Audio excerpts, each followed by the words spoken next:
Erica Kirk has just ended the feminist movement. Feminism is dead. Did y'all hear? RIP feminism. So I'm coming to you from my kitchen, where I belong, apparently, and I'm wearing a dress, just like Jesus. We're twinsies. Erica Kirk gave a powerful eulogy at the memorial for her husband, Charlie Kirk, and because this train is never friggin' late, a man has taken that eulogy and ascribed his own meaning to it. Erica Kirk has just ended the feminist movement. She always wanted to prepare the home to receive him. This is not feminism, all right? This is traditional Christian matrimony, traditional Christian femininity. What speech did you watch, brother? Because I watched her speech as well. And yeah, maybe I cried a little. I'm a crier. And when I watch somebody who's speaking while actively trying not to cry, it just makes me cry even more. I can't help it. I'm only human. But I'm also confused because I swear that another man told us feminism was dead like 10 years ago. Was it resurrected? Oh yeah, look, it was Piers Morgan in 2016. He tweeted RIP feminism along with a censored topless photo of Kim Kardashian and Emily Ratajkowski. I woke up this morning to find all hell breaking loose on my Twitter feed. I don't think this is very liberating. You're a 35-year-old mother of 2 very young children, a little desperate. Sure, Pierce. 2 women leading successful lives because of feminism killed feminism. Right. The male mind is like an MC Escher painting. It's baffling. But yeah, seriously, I don't know what speech this dude watched because what I saw was a woman grieving. And is she a woman with an agenda? Of course she is. But she did not mention feminism. She talked about her marriage with Charlie, her role in that marriage, Charlie's role, the role their shared faith played in that marriage. And she even gave men listening to her speech a challenge. To all the men watching around the world, accept Charlie's challenge and embrace true manhood. Please be a leader worth following. Your wife is not your servant.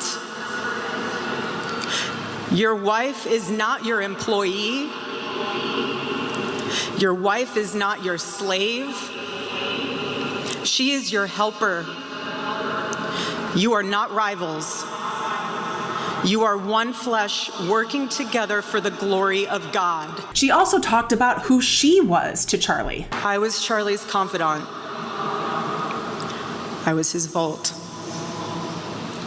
His closest and most trusted advisor, his best friend.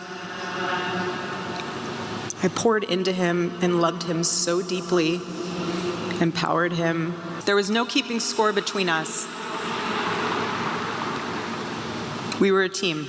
And my goodness, talk about exploitation. Talk about taking a tragedy and twisting it to advance your own agenda. And there are so many people in the comments who agree with him. Karen said, "We can hope. No movement has done more damage to our men, women, children, and culture." And Scary says, "There is nothing more feminine than being a wife and mother." Scott said she started the right version of it, I guess the right version of feminism, according to him. And Brian said, "I hope every woman got to see that. That's what it actually looks like."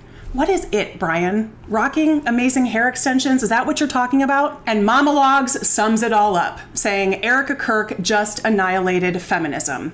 She has given the most beautiful example of what a real woman is and who she ought to be. Feminism is empty, destructive, and now over. What is really clear to me watching this discourse unfold is that feminism has been successfully branded as an ideology that hates men by the right. So when they see a woman who is grieving her husband, loving, praising, and lifting up her husband, they automatically assume that is the antithesis of feminism, when actually Erica Kirk is the walking embodiment of all that feminism has accomplished. This woman has a few college degrees, and she was a business owner before she even met Charlie Kirk, who was a college dropout 5 years younger than her. They got married when Erica was in her 30s, and then they had children. And she is just the latest woman in a long line of women who have risen to prominence because of the absence of their husband. A little over 100 years ago, in 1924, the United States actually got its first two female governors.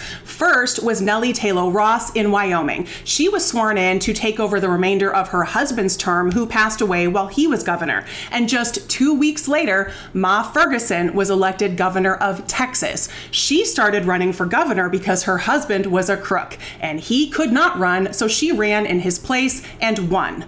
Talk about feminism, y'all. Don't get me wrong, I am in no way advocating for the worldview that Charlie Kirk, Turning Point, and now Erica Kirk are advocating for. But we cannot ignore the role that feminism has played getting us here. Erica Kirk is like the Phyllis Schlafly of our generation. And if you don't know Phyllis, let's get to know her. She is one of my favorite anti-feminists who benefited from feminism. Schlafly rose to prominence in the 1970s, campaigning against the Equal Rights Amendment. She ran the Stop the ERA initiative. The ERA was an amendment to the Constitution introduced in Congress that was designed to give women the same protections under the law that men enjoy, protections in the workplace, the marketplace, etc. And the ERA was never ratified as a constitutional amendment. Schlafly and the Stop the ERA movement was successful. And what Schlafly was most successful at was being a career woman,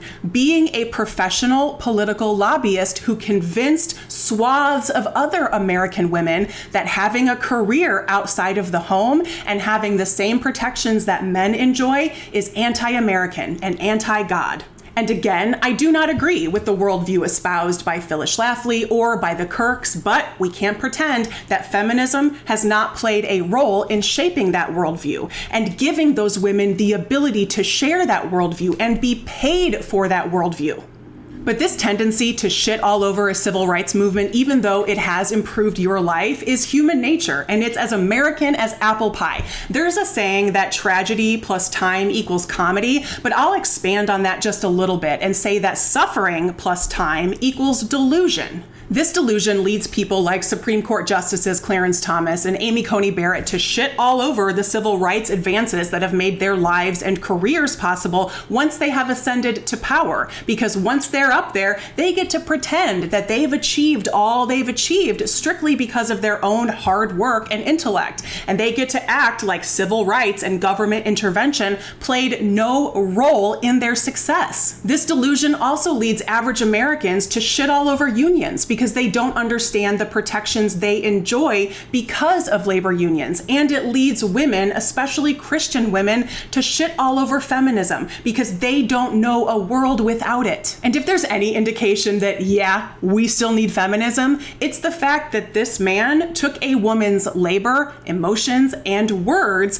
and twisted them to advance his own agenda. It will be very interesting to watch the trajectory of Turning Point USA now that Erica Kirk has been named CEO. Will the misogynist culture that Charlie Kirk helped cultivate eventually turn on her? Because as of right now, Erica Kirk is one of the good ones. She's a good woman because she is elevating a revered man. But as time moves forward and she forms an identity that is her own and shapes the organization into something that is her own, will she still be seen as one of the good ones? Time will tell. For Really American Media, I am Corinne Straight. Thank you so much for watching. If you're still here, subscribe and also share, like, and leave a comment if you feel so inclined. And since feminism is dead, I gotta stop working, stop sharing my opinion. Should I have another kid? No, I think I'm too old for that. Maybe I'll just bake a pie. I'll let you know how it goes. See y'all next time.